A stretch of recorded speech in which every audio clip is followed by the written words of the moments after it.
DHA versus private societies के बारे में मैं पूछना चाह रहा था।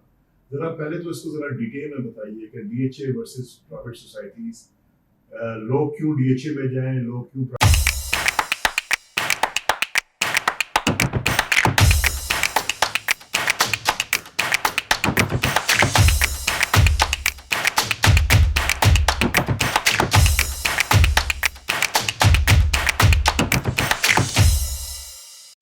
अस्सलाम वालेकुम व्यूअर्स एंड गुड मॉर्निंग। उम्मीद है कि आपका वीकेंड अच्छा गुजरा होगा।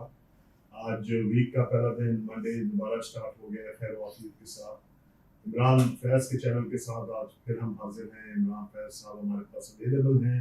आज इनसे कुछ हम फिर दोबारा सवाल, कोई नई टॉपिक, नया डिस्कशन करेंगे। जी तो अस्सलाम वालेकुम इमरान, क्या हाल है आप? जी वालेकुम अस्सलाम नासिर भाई। आप बड़े फ्रेश नजर आ रहे हो मंडे को। खैर से वीकेंड अच्छा गुजरा है? आपको तो जब नया दिन शुरू होता है, नया वीक शुरू होता है तो अल्टीमेटली नई एनर्जी आ रही है। वीकेंड कैसा गुजरा है इमरान? बेहतरीन अल्हम्दुलिल्लाह। फैमिली के साथ या सोते रहे या घूमने फिरने गए? सोने का भी जहाँ एक टाइम है 10 11 12 बजे तक तो बंदा गर्मी होता है। उसके बाद फिर हम बच्चों को लेके गांव चले गए, फार्म हाउस पे चला गया। तो अच्छा, तो भरपूर तरीके से संडे गुजरा, अल्हम्दुलिल्लाह फुली फिट, रेडी फॉर जी जी बेहतरीन। चलें जी, आज हम आपसे कुछ और मुफीद इंफॉर्मेशन लेंगे अबाउट रियल एस्टेट। आज जो मैं आपसे पूछना चाह रहा था इमरान, वो डीएचए वर्सेस प्राइवेट सोसाइटीज के बारे में मैं पूछना चाह रहा था। जरा पहले तो इसको जरा डिटेल में बताइए कि डीएचए वर्सेस प्राइवेट सोसाइटीज, लोग क्यों डीएचए में जाएं, लोग क्यों प्राइवेट सोसाइटीज की तरफ आए, इसके बारे में जरा तफसील से हमें बताइए। जी नासिर भाई, बड़ा ज़बरदस्त टॉपिक है और आजकल तो टॉक ऑफ द टाउन भी है ये। इसमें हमने तो मैं अक्सर दोस्तों को पता भी है, 2004-5 से ऑनवर्ड हमने काम शुरू किया डीएचए लाहौर में। तो हम डीएचएस का ही काम कर रहे थे। फिर एक माइंडसेट हो गया कि प्राइवेट सेक्टर में, हालांकि आप उसके बाद देख लें, अगर हम 2-3 बड़े ब्रांड्स की बात करें, जिसमें से one of the big brand bag town, ये हमारे सामने ही लाहौर में आया, हमारे सामने बड़ा और बहुत बड़ा ब्रांड बन गया, बहुत बड़ी हाउसिंग सोसाइटी बन गई। लेकिन वो एक हमारा माइंडसेट रहा डीएचए का कि नहीं, डीएचए जो है वो क्लीन है, क्लीन इन अ सेंस कि उसमें साफ सुथरा काम है, कोई प्रॉब्लम नहीं है, कोई फड्डा नहीं है, कोई स्टे नहीं है। ये सुनने में आता था कब्जा हो जाता है, इश्यूज आ जाते हैं, सोसाइटीज प्राइवेट सेक्टर एनओसी नहीं देता, बहुत सारी प्रॉब्लम। तो हमारा माइंडसेट सारी उम्र यही रहा कि जी हमने डीएचए का काम करना है और डीएचए लाहौर का जो रियल एस्टेट का एरिया है इसी को ही देखना है हमने। और अल्हम्दुलिल्लाह वी वर गोइंग गुड। पिछले कोई 3-4 साल से, उससे पहले भी कुछ लोग दोस्त काम कर रहे थे, लेकिन पिछले 3-4 साल से प्राइवेट सेक्टर में एक अचानक ही एंट्री हो गई दोस्तों की। लगा, एक तो उस वक्त मार्केट थोड़ी सी स्लो थी, एक रीज़न ये होती है कि लोग राइट लेफ्ट पे काम ढूंढ रहे होते हैं। तो फिर प्राइवेट सेक्टर में जाने का मौका मिला और फिर ज़रा आप थोड़े से आपके डीप एनालिसिस होते हैं, थोड़ा सा आप करीब से चीज़ों को देख रहे होते हैं, तो फिर पता चला कि नहीं, प्राइवेट सेक्टर में भी लोग जो काम कर रहे हैं, ऐसा नहीं हो सकता कि सारी दुनिया ही फ्रॉड है। उसमें बहुत सारे अच्छे डेवलपर्स भी हैं, बड़े अजीबोगरीब लोग भी आपको मिलते हैं, फ्रॉड के भी, इसमें कोई शक नहीं है। सबसे पहली बात ये है कि अगर डीएचए वर्सेस प्राइवेट सेक्टर बात करें तो प्राइवेट सेक्टर में इश्यूज ज़्यादा हैं अगर हम क्लाइंट की पॉइंट ऑफ व्यू से बात करें, और डीलर्स के पॉइंट ऑफ व्यू से अगर बात करें तो नो डाउट आपके पास कमाने का एक परसेंटेज बढ़ जाती है, आपके पास कमीशन स्ट्रक्चर बेहतर होता है, आप ज़्यादा कमा सकते हो। लेकिन एट द सेम टाइम हमारे मुल्क में ट्रस्ट डेफिसिट भी है, यहाँ पे ये भी इशू है। तो फिर आपको थोड़ा सा लगता है कि अगर कोई आपको डॉजी बंदा मिल गया या कोई तरह का बंदा मिल गया तो हो सकता है कि वो आपको चीट करे और आपका एंड यूज़र ख़राब हो सकता है, आपकी मार्केट में अपनी रिप्यूट ख़राब हो सकती है। तो इसलिए डीएचए और प्राइवेट सेक्टर दोनों में ही कुछ अच्छी बातें भी हैं और कुछ बुरी बातें भी हैं, कुछ पॉजिटिव एंगल्स भी हैं, कुछ नेगेटिव एंगल्स भी हैं। लेकिन दोनों को मिलाने का जो हमें एडवांटेज कह ले, एक तो पता लग गया है कौन से अच्छे हैं कौन से बुरे हैं। अच्छे बुरे की भी नासिर भाई अगर हम तमीज़ की बात करें तो यहाँ पे हर प्राइवेट डेवलपर की अगर बात करें तो हर डेवलपर की कोशिश है कि मैं जितनी ज़्यादा अपनी सोसाइटी बेच सकूँ या जितनी ज़्यादा अपनी फाइल बेच सकूँ या जितना बड़ा अपना डीलर नेटवर्क कर सकूँ। ये देखें, ये हर प्राइवेट डेवलपर, इवन डीएचएस भी, अब डीएचए लाहौर नहीं है, अब डीएचए देखें मुल्तान नया आ गया है, डीएचए बहावलपुर नया आ गया है, डीएचए गुजरांवाला आ गया है, डीएचए पेशावर आ गया है, डीएचए कोयटा आ गया है। तो डीएचएस भी बहुत फैल गया। तो बाकी डीएचएस वो देखें, वो फंक्शन कर रहे होते हैं, वो लोगों को इंगेज कर रहे होते हैं, उनको इवन गिफ्ट्स दे रहे होते हैं। जो अगर कोई अपने टारगेट्स को, पहले डीएचए में लाहौर में तो कभी नहीं हुआ, लेकिन जो बाकी डीएचएज हैं वो भी अब क्योंकि वो नए हैं तो उन्होंने अपनी टीम डेवलप करनी है, तो वो भी अपनी टीम डेवलप करने के लिए टारगेट दे रहे होते हैं और उसके बाद उनको इंसेंटिव भी देते हैं। तो इसलिए कोई भी नया डेवलपर जब आता है, वो प्राइवेट हो या डीएचए हो, तो वो एंगेज करता है, कोशिश करता है कि हम ज़्यादा से ज़्यादा लोगों को एंगेज करें और उनके साथ काम कर सकें, क्योंकि हमारा ब्रांड बड़ा हो और हम अपने आप को ज़्यादा अच्छे तरीके से पाकिस्तान में और ओवरसीज में हाईलाइट कर अच्छा, सकें। मेरे ख्याल से ये जो प्राइवेट में लोग अंदर आए हैं सोसाइटीज में, क्योंकि अभी भी मेरे मेरे ख्याल से इस पे भी जरा आप रोशनी डालिएगा, काफ़ी गैप है मार्केट के अंदर इन अ वे कि जो हमारी रिक्वायरमेंट है मुल्क की, लोगों को हाउस होल्ड प्रोवाइड करने की, घर होने की, वो उतनी अभी वो नहीं हो पा रही है मेरे ख्याल से। उतने घर बन नहीं रहे हैं जितनी रिक्वायरमेंट है। तो इस पे ज़रा, ये मेरी इंफॉर्मेशन है, हो सकता है मैं गलत हूँ यहाँ, लेकिन इस पे ज़रा आप रोशनी डालिएगा कि क्या प्राइवेट सेक्टर को आने का एक ये मकसद था कि उन्होंने कहा कि जी हर बंदा डीएचए इतने घर या हर बंदा डीएचए में नहीं जा सकता, तो प्राइवेट सेक्टर्स को एक अपॉर्चुनिटी मिली, एक वैक्यूम मिला, तो उन्होंने 3-4 साल से ज़्यादा एक्टिवली काम करना शुरू कर नस्बी काम तो प्राइवेट सेक्टर में बहुत पुराना हो रहा है, लेकिन मैं बता ये रहा था कि 3-4 साल में जो डीएचए का डीलर इन्वॉल्व था, जो पहले इन्वॉल्व नहीं था, जितनी बड़ी परसेंटेज इन्वॉल्व हुई पिछले 4-5 साल से या 3-4 साल से, उससे पहले नहीं थी। अदरवाइज बाकी तो लोग काम कर रहे थे। हाँ, ये बात आपकी ठीक है कि ये एक्चुअल काम तो ये गवर्नमेंट का है, क्योंकि घरों की तो बहुत बड़ी परसेंटेज है जो हम माइनस में चल रहे हैं। मेरा ख्याल है एनुअली अगर हम बात करें तो 3 to 4 मिलियन घर जो है वो हम कम बना रहे हैं। तो लोगों की हमारी रिक्वायरमेंट अपनी ज़्यादा है, रिक्वायरमेंट से जो हमारी लोगों की तो प्राइवेट सेक्टर को अल्टीमेटली बहुत बड़ा मौका मिला और इसीलिए तो वो कामयाब हो गए हैं कि आप देखें, आप कोई भी नई सोसाइटी लॉन्च करते हैं, if the people are genuine, अगर उनके पास लैंड है, उनके पास एनओसीज पूरे हैं, तो वो बड़ी जल्दी ग्रो कर जाते हैं। उसकी बैकग्राउंड रीजन यही है कि लोगों को घर तो चाहिए, और हमारी आबादी आप देखें जितनी स्पीड से माशाल्लाह ग्रो कर रही है, तो उस स्पीड से घर नहीं बन रहे। तो ये रिक्वायरमेंट एग्जिस्ट कर रही थी, एक वैक्यूम था, उसकी वजह से जब प्राइवेट डेवलपर इसमें इन्वॉल्व हुआ है, इसमें रियल एस्टेट में और नई प्रैक्टिस बनना शुरू हुई है, तो उन्होंने बड़ी स्पीड से, उससे पहले 2-3 ब्रांड ही आपको नजर आते थे, लेकिन पिछले आप देखें 5-7 साल में बहुत सारे नए ब्रांड हैं जो आगे और जिन्होंने बड़ी स्पीड से ग्रो किया है। और हम अक्सर ये मिसाल देते भी हैं कि लेट्स सपोज अगर हमने इसी सेक्टर में, अब हमने अगर डीएचए लाहौर की अगर हम मिसाल दें कि हमने विद इन डीएचए प्रेमिसेस काम किया है, तो आपके ख्याल में फिरोजपुर रोड पिछले 10 साल में डेवलप नहीं हुई? कहाँ से कहाँ चली गई आबादी?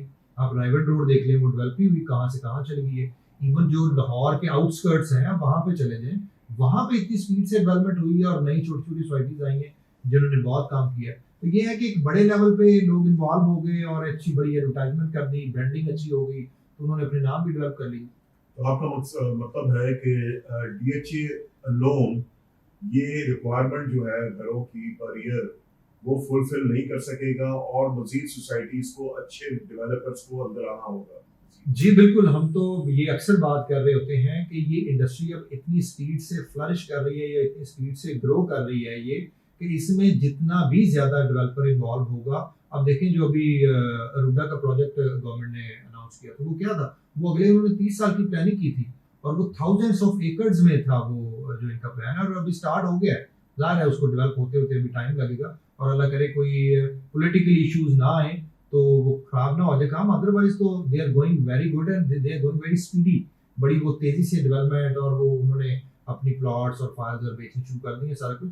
तो वो 20-25 साल में वो मतलब 20-25 हज़ार एकड़ जो जगह है वो पिछले 1-2 साल में बिक गई है, तो अल्टीमेटली उसने डेवलप भी होना है। तो इसी तरह जो बाकी भी लाहौर के आउटस्कर्ट्स हैं, या इवन लाहौर से बाइक चले जाए, आप कराची देख लें, बहरिया ने क्या किया, वो कराची से गालबन 12-15 किलोमीटर पे जाके उसने उतना ही बड़ा शहर आबाद कर दिया है जितना बड़ा शहर गालबन कराची का है।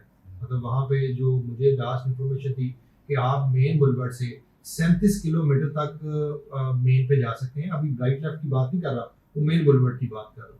तो वो कितना बड़ा उसने, तो वहाँ पे वो एक वैक्यूम था, वहाँ पे इतनी स्पीड से आबादी आई है और इतनी स्पीड से लोगों ने ग्रो किया है, इवन इन्वेस्टर्स ने ग्रो किया है, डीलर्स ने ग्रो किया है, क्योंकि वहाँ पे काम मिल गया उनको और उन्होंने बड़ा बेतहाशा काम किया। तो इसी तरह ये तो रियल एस्टेट तो जितना ज़्यादा जो इन्वॉल्व होगा वो उतना ज़्यादा गेन करेगा।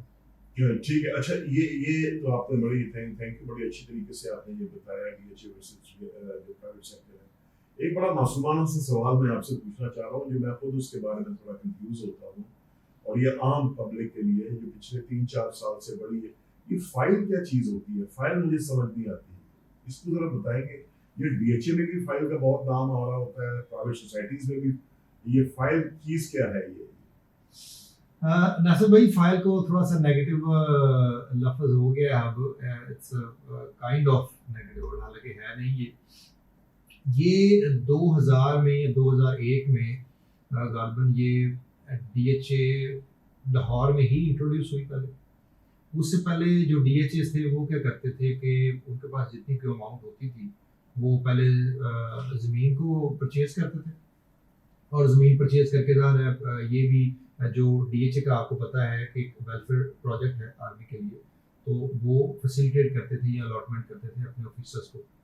तो मुशर्रफ दौर में एक बाकायदा रियल एस्टेट ओवरऑल इंडस्ट्री बन गई, क्योंकि बहुत आपको पता है रेमिटेंसेस बाइक से आ रही थी और पैसा बाइक से आ रहा था, तो रियल एस्टेट बहुत बड़ी इंडस्ट्री बन गई।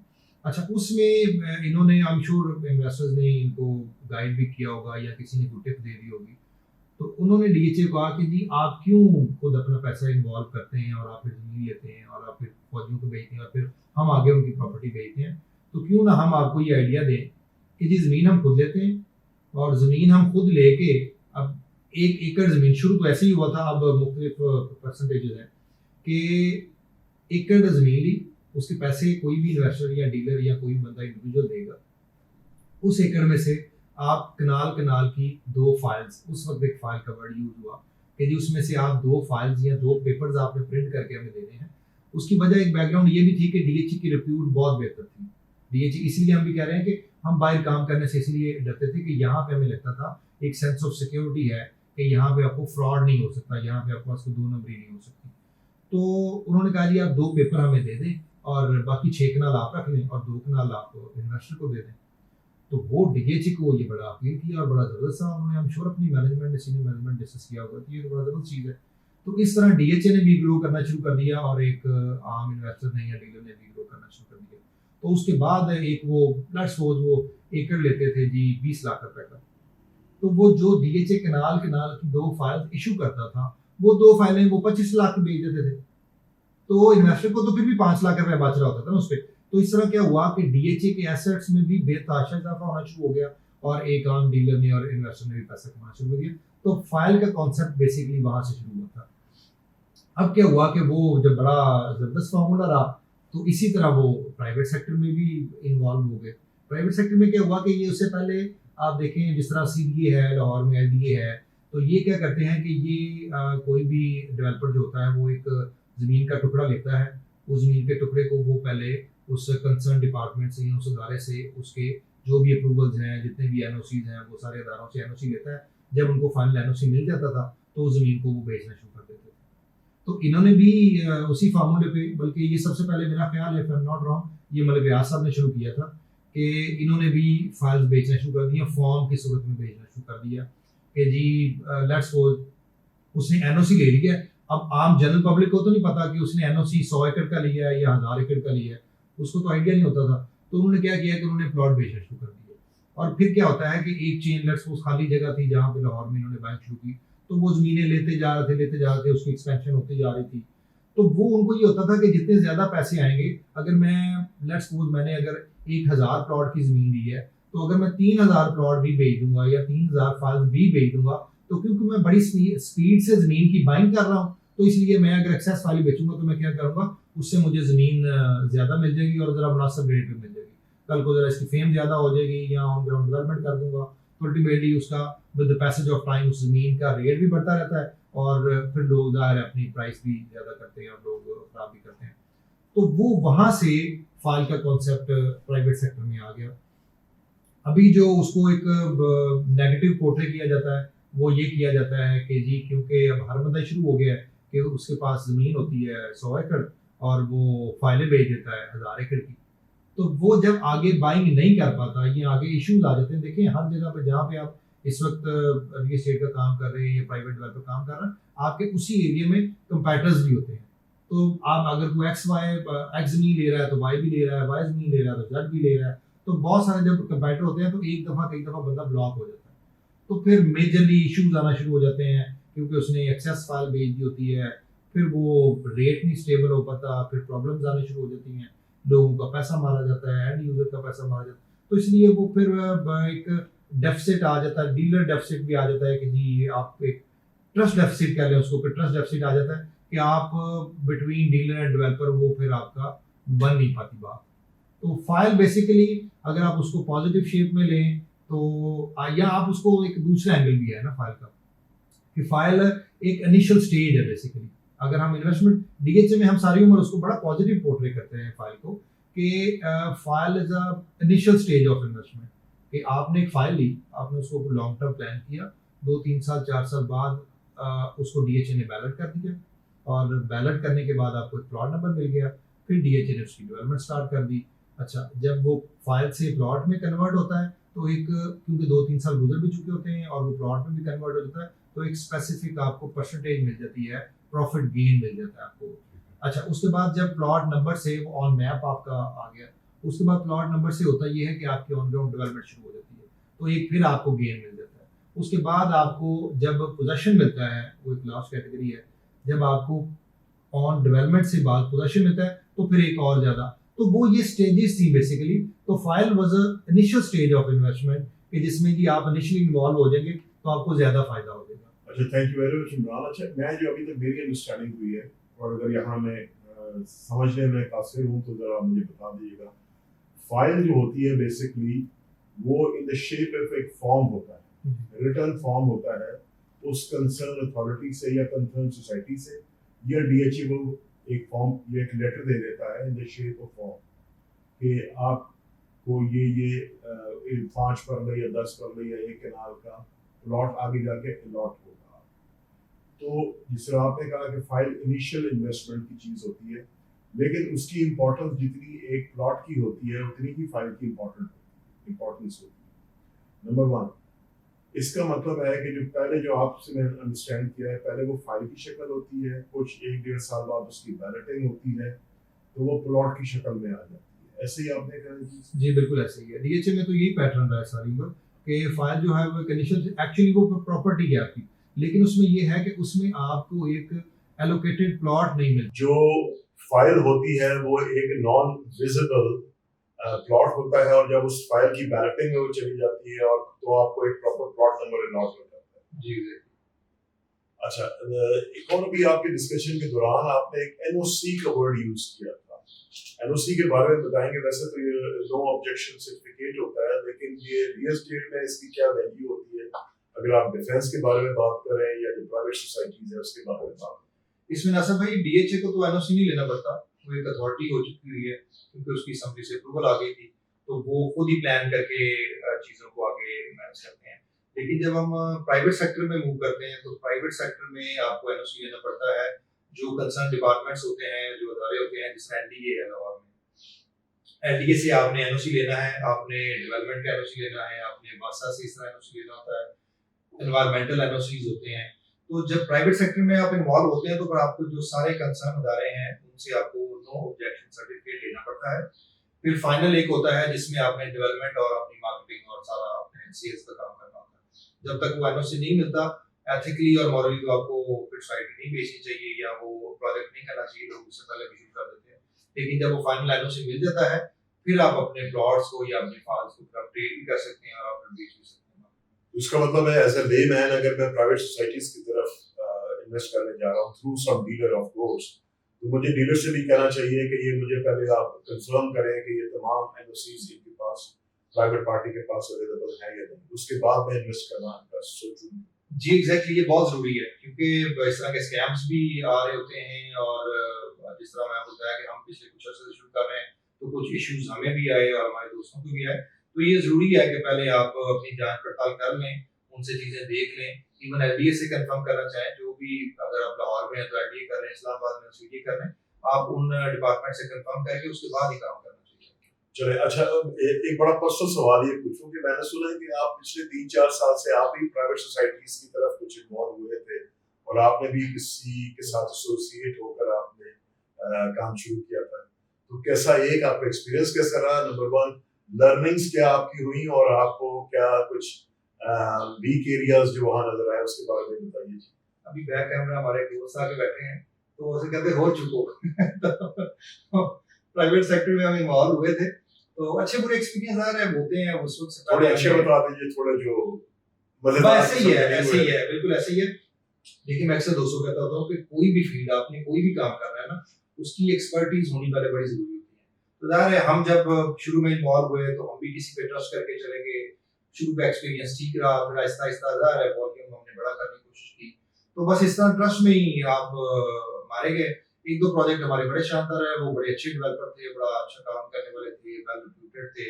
लेकिन कुछ जगह पे जिस तरह मैंने आपको बताया कि ओवर सेलिंग कर दी, हमें पता नहीं चला, उनके एनओसीज उतने बड़े नहीं थे, मींस कि उनके पास लैंड बड़ी थोड़ी थी, और उन्होंने अपनी फायर स्ट्रक्चर जो आपको अभी हमने डिस्कस भी किया कि किस तरह आपकी नेगेटिव मार्केट हो जाती है या किस तरह फेक फाइल्स होती है। वो फेक फाइल्स यही होती हैं कि आपके पास जो एनओसी है वो 100 एकड़ का और आप 500 एकड़ की फाइलें भेज दें, या एनओसी आपके पास 500 एकड़ का और आप 5000 एकड़। ये इलीगल और अनएथिकल भी चीज है। Obviously it's illegal. मैं यही तो बता रहा हूँ कि कुछ लोग जो हैं वो हर बंदा तो अब यहाँ पे माजर के साथ मलिक रियाद बनने चल पड़ता है। यहाँ पे कॉन्सेप्ट जो प्राइवेट सेक्टर में आ गया है ना, वो ये आ गया है कि आप शुरू में थोड़ी सी जमीन लें, आप उसका एनओसी ले लिया आपने, आपने अपनी टेक्निकल पेपर्स आपने अपने पूरे कर लिए, लेकिन प्रॉब्लम कहाँ पे आई कि एनओसी आपने लिया 50 एकड़ का और आपने क्या किया, फाइलें जो है वो जो आपने बेची है वो तो 500 एकड़ की बेची है, और ये सोच के कि जो मैं मार्केट से पैसा ग्रैब करूंगा, जो मार्केट से पैसा इकट्ठा करूंगा, वो आगे मैं और जमीन लेके और उसको डेवलपमेंट कर दूंगा, तो इस तरह मैं सारे दोस्तों को एडजस्ट कर लूंगा, या जो मेरी पूरी क्लाइंटेज है या डीलर नेटवर्क है उनको मैं एंगेज कर लूंगा। कई दफा ऐसे होता है, कई दफा ऐसे नहीं होता। जिस तरह मैंने एक दो प्रोजेक्ट थे उसमें यही हुआ, वो लोग फंस गए। क्या हुआ कि वो राइट लेफ्ट से जो उनके कंपैटर थे उन्होंने ज्यादा बाय कर ली, उन्होंने उनको ब्लॉक कर दिया, वो आगे जमीन नहीं ले पाए, तो बड़े सवेर किस्म के इश्यूज आ गए। इवन कई दफा फिर आपने देखा प्राइवेट सेक्टर में बेताशा लोग नैब में चले जाते हैं। वो बैकग्राउंड रीजन यही होती है, जब वो अपनी सारी इंक्वायरी करते हैं और जब वो देखते हैं कि जी इसके पास इतनी जमीन नहीं है, तो बैकग्राउंड प्लान उसका यही होता है, और मोस्ट ऑफ द टाइम बल्कि वो कामयाब नहीं हो पाते। और मेरा ख्याल है ये अनएथिकल है और ये इलीगल है। तो इसका अच्छा, दूसरी बात जो अभी आप एनओसी की बात कर रहे थे, मेरी एक और जो लर्निंग यहाँ से हो रही है वो एनओसीज के साथ साथ आपको बिल्डर का नाम भी जरूर चेक करना पड़ेगा कि कौन उस सोसाइटी के पीछे बिल्डर कौन है। अगर वो रिप्यूटेड बिल्डर है तो आप इन्वेस्ट करें, अगर वो अननोन बंदा है और उसका कोई हिस्टोरिकली उसके बारे में कोई मालूम नहीं है तो आप थोड़ा सा उस पर हाथ, जिसको कहते हैं, हल्का रखें उसमें। ये ठीक बात है कि रिव्यूट अल्टीमेटली इस पूरी रियल एस्टेट मार्केट में काउंट करती है। रिव्यूट जो अच्छे अदारे हैं वो बड़ा बेहतरीन काम कर रहे हैं, लेकिन इसका मतलब ये नहीं है कि अगर कोई नया बंदा फील्ड में एंटर होना चाह रहा है तो आप कहेंगे नहीं क्योंकि इसकी रिव्यूट नहीं, अल्टीमेटली उसने भी। लेकिन हमारे अदारों को, हमारी हुकूमत को, इनको ये चीजें देखनी चाहिए कि जो बंदा भी उसका एक पूरा क्राइटेरिया बनाए। ये पिछले दिनों हमारी एक मीटिंग हुई तो हमने ये डिस्कशन की कि वो एक पूरा क्राइटेरिया बने जिसमें आप उस बंदे को बाउंड करें कि आपके पास अगर ये एनओसी है, एक स्पेसिफिक एरिया का एनओसी है, आप उससे ऊपर एक फाइल भी नहीं बेच सकते या उससे ऊपर एक प्लॉट भी नहीं बेच सकते, और बेचना भी चाहिए। आप आगे लें, आप अगर वो चीज बेच लें तो आप वो पैसे इकट्ठे करें और आप जाके, और ना कि आप कहेंगे जी ठीक है मैं 2 गुना 3 गुना 5 गुना 10 गुना फाइल बेच दूं। तो वो एक लिमिट तो लॉक होनी चाहिए। बाकी ये कोई भी नया बंदा आता है, ऐसे ही है, नए डेवलपर्स एंटर होते हैं, अभी 2 3 4 नए बड़े दे गाइस आर बिग गन्स, और उन्होंने भी नए प्रोजेक्ट शुरू किए हैं। आई एम श्योर उनके पास लैंड भी होगी, कुछ दो अच्छे भी हो सकते हैं, उसमें से 2 बुरे भी हो सकते हैं। नए लोग तो आते जाते हैं, वो तो जाहिर है, ऐसी आपकी इंडस्ट्री ग्रोथ होती है। अच्छा इमरान, एक और चीज जो मार्केट में बड़ा कंसर्न है लोगों का, आम लेमैन जो छोटा इन्वेस्टर है, जो इन्वेस्टर्स है, कि ये जो प्राइवेट सोसाइटीज हैं ये टाइमली प्रोजेक्ट को अपने कंप्लीशन की तरफ नहीं लेके जा रहे, तो उससे क्या फायदा तो मुझे नहीं लगता, उसमें नुकसान ही ज्यादा हो रहे हैं। तो उसके बारे में जरा आपकी कोई राय बताइए।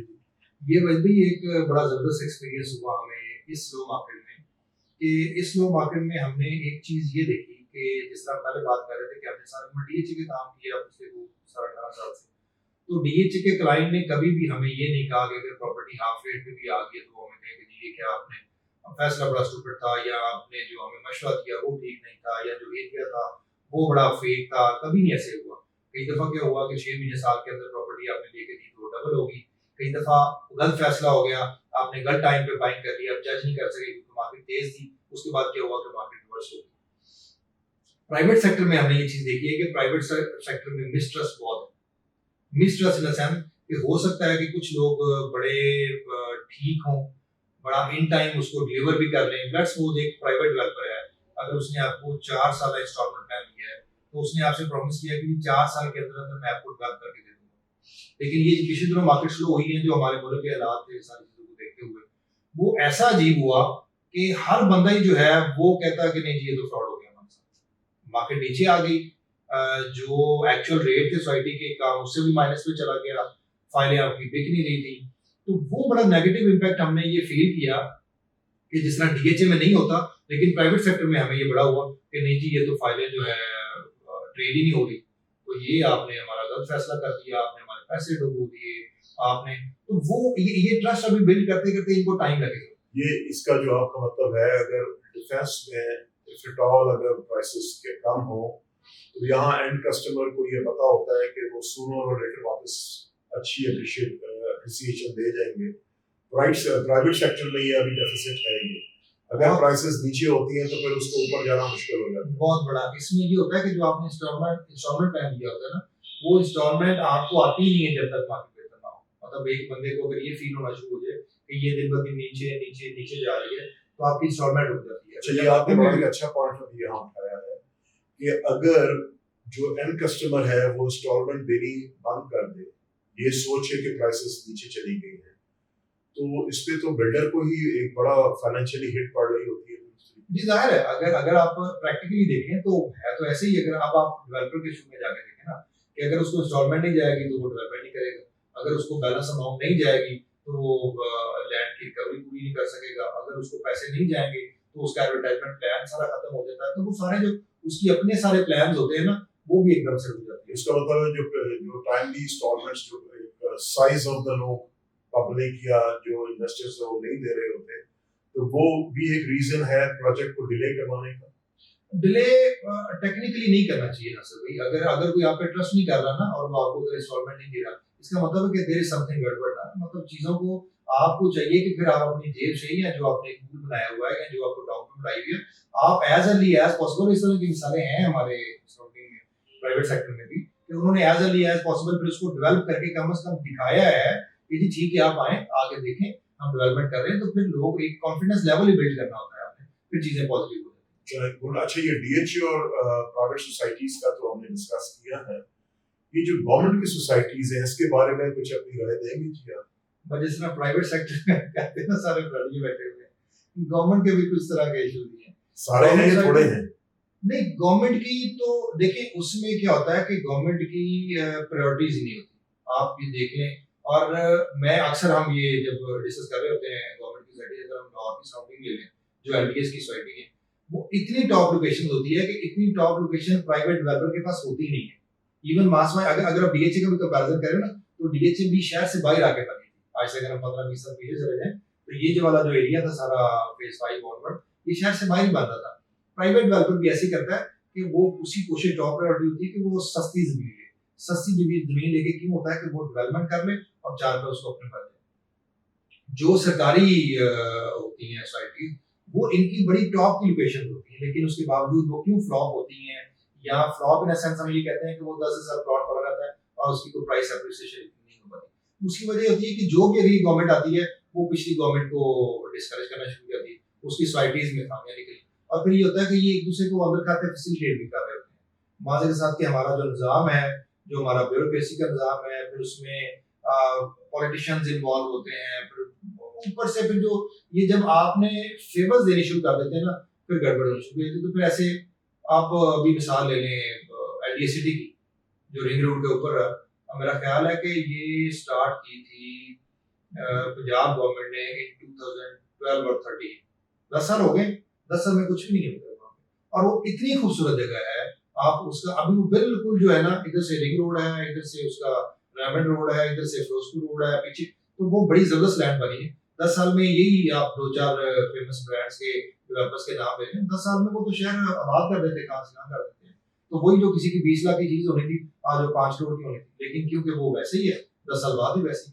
तो ये वो जैसे जैसे पॉलिसी चेंज होती रहती है वो गड़बड़ करते हैं। इसका मतलब है अगर मैं प्रेफरेंस ऑफ इन्वेस्टमेंट की बात करूं तो सबसे पहले कस्टमर डीएचएस को देखता है, उसके बाद प्राइवेट सोसाइटीज की तरफ देखता है और लास्टली फिर वो गवर्नमेंट सोसाइटीज की तरफ देखता है। It all depends. डीएचए में ये इशू होता है कि आपको कोई प्रॉब्लम, डीएचए में ये होता है कि आपको कोई प्रॉब्लम नहीं आती, लेकिन प्राइवेट सेक्टर में भी बहुत अच्छे अच्छे डेवलपर हैं जो बड़ा अच्छा काम कर रहे हैं, और वो आप सारी चीजें देखें और उसके बाद आप चीजें को उस तरीके से, अगर वो ठीक है, बंदा भी ठीक है, रिक्रूट भी ठीक है, ऑन ग्राउंड डेवलपमेंट भी कर रहा है, तो आपको बिल्कुल। और दूसरा जो सबसे बड़ा एज ये होता है प्राइवेट सेक्टर में, डीएचए में शायद हम उस तरीके से क्लाइंट को रिटेन कर नहीं पाते।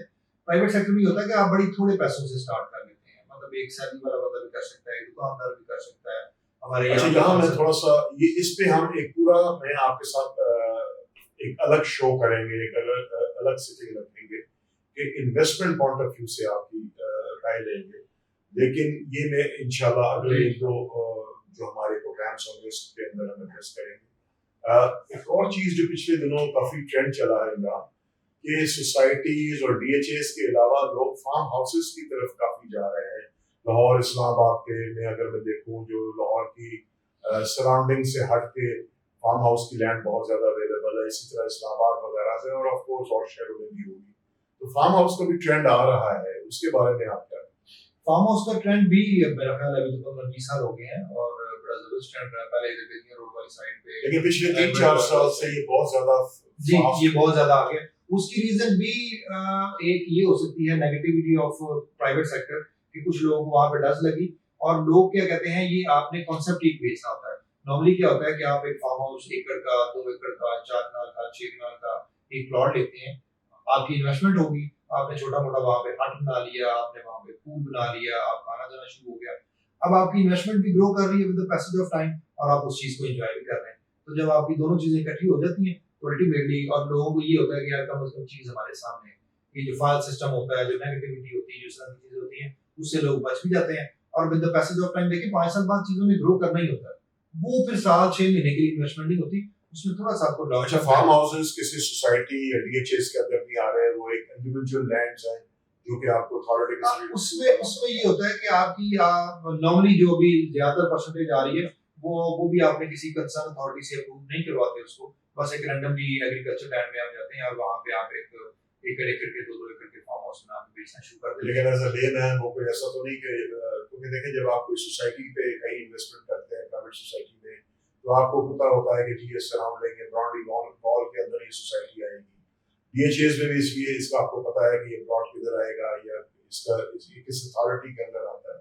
लेकिन फार्म हाउस जो है वो मेरे ख्याल से टीएमएस के अंदर आती है, उसकी कोई सच नहीं, टीएमएस के अंदर आती है तो टीएमएस से भी उसको अप्रूवल लेनी चाहिए, लेकिन नॉर्मली लोग नहीं लेते, वो लेनी चाहिए। अगर हम इन्वेस्टमेंट पॉइंट ऑफ व्यू की बात करें तो मेरा ख्याल है उसमें प्राइवेट सेक्टर या डीएचए जो है वो कंपैरेटिवली बेहतर पे करता है बनिस्बत फार्म हाउस के।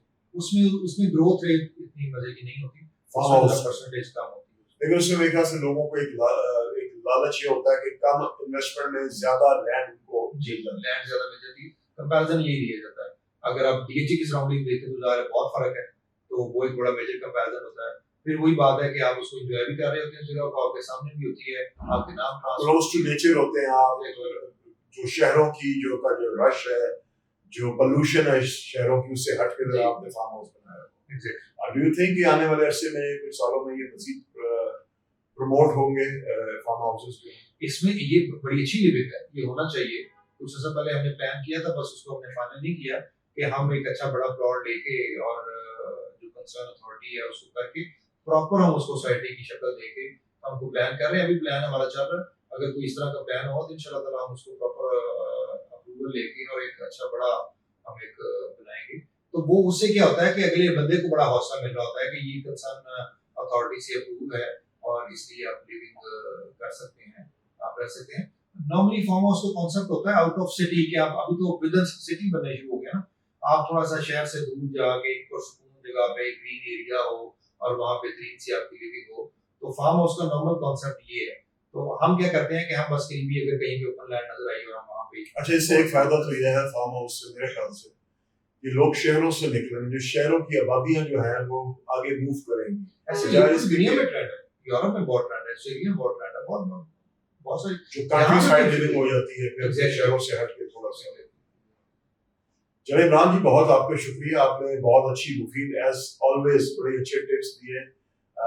आपसे इंशाल्लाह दोबारा भी उसके थ्रू हम अपने ऑडियंस को, व्यूअर्स को हम अच्छी इंफॉर्मेशन देते रहेंगे। इससे पहले कि हम इजाजत लें जी, रिक्वेस्ट है एज ऑलवेज कि हमारे चैनल को आप सब्सक्राइब कीजिए और बेल आइकॉन को प्रेस कर दीजिएगा। बहुत शुक्रिया, अल्लाह हाफिज, stay blessed, stay safe. Thank you very much.